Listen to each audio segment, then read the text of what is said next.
We are so lucky because we get to spend the next 30 minutes talking about one of my favorite subjects, which is about joy and happiness at work. So how can we create workplaces that are so joyful and happy that when we leave, they make our lives much better? We have the wonderful Patty McCord, who many of you who may know, she was managing talent at Netflix for 12 years. And then we also have Duane Bray. And Duane works at IDEO, and Raul works for Virgin Hotels, and he's had 30 years of experience right now looking and working in the hospitality industry. This group has all been working and doing great stuff in companies. And if you think about it right now, there's been many research studies that have proven that if people are happy in a company, their productivity is much higher. And Warwick University in the UK just did a great study, and they came back and mentioned that 12% increase in productivity if a group was happy at work. One of the big tenets at Netflix was something we called freedom and responsibility. And I spend a lot of time now that I'm away from the company talking to people about this term that I really hate. I'm going to say it up front. It's called empowerment. The reason why we focus on that as companies now that we're empowering people is because we took it all away.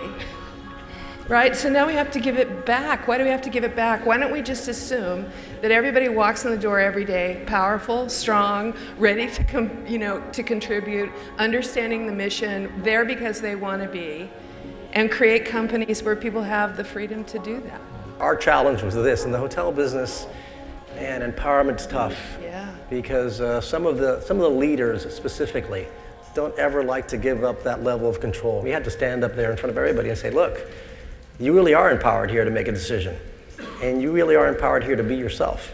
One of our greeters, she has very short cropped hair, and she goes, I'm thinking of dyeing my hair purple. What do you think? I said, great. I said, you should do it. He said, are you sure? She said, because the last hotel I was at, they wouldn't let me do it. I said, look, if that's what you want to do, I mean, that's what you should do. And then the next day she came back, and she was thrilled and excited about it, and told the stories about people just allowing her to be herself. But I saw her shine the day afterwards with guests. And I saw her out there actually not being prompted to greet anybody, but just being relaxed about the environment she was in. Our teammates are looking at us very closely. They're trying to figure out, look, are you for real, or are you guys really this different? And as time goes by, they understand that we mean what we say and we walk the talk. We spent the last few days actually with Nick, who built the Happy Planet Index, and Dan, who built this thing called Blue Zones. And one of the things they talked a lot about is how happiness and joy are contagious, and how you have to surround yourself with that. And it'd be great just to get reflections from each of you on how did you build that, or how do you build that into the culture so that it is contagious? There's a woman named Kylie who runs the front desk in our New York office, and she started, and she's like, oh, well, one of my tasks is I send out the boring emails to the office that there's a visitor and that there's food or we're having a fire drill.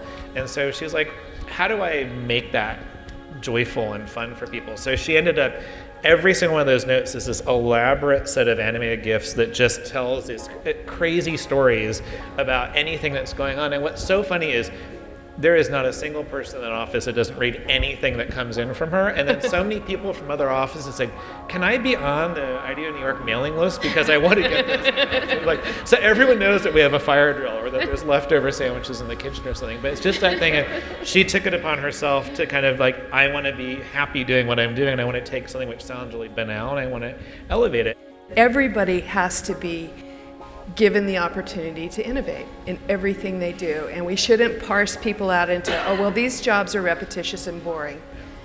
And these jobs are, IDEO, well, that's all about creative, so you guys can do all that stuff. I mean, it's not true. How important is how you structure and shape the company so that you can allow leadership and innovation to bubble throughout an organization? Typically, one of the first things that I do when I get to the hotel is I go to two areas. I immediately go to housekeeping, and I immediately go to the dishwash area.